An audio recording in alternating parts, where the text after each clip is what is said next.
আসসালামু আলাইকুম। আপনারা অনেকেই কমেন্ট করছেন যে শুধু ছন্দ মিলাইলে কি হইবে? মাঝে, মাঝে মগো ২ একটা কবিতা শুনান। তো আপনাদের জন্য আজকে আঞ্চলিক ভাষার একটা কবিতা লই আইছি। আশা করি জানাইবেন যে কবিতাটা কেমন হইছে। আর যদি এই ধরনের কবিতা ভালো লাগে তাহলে মাঝে, মাঝে শুনামো। তো কবিতার নাম হইছে আলের জো বাজায়।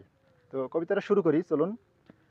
৩-৪ হাঁড়ি ধান বিজাইন্যা আলের জো বাজায়, আদ্দামরা ২টা পোলা আছে ঘরে বইয়া খালি হেতে খায়।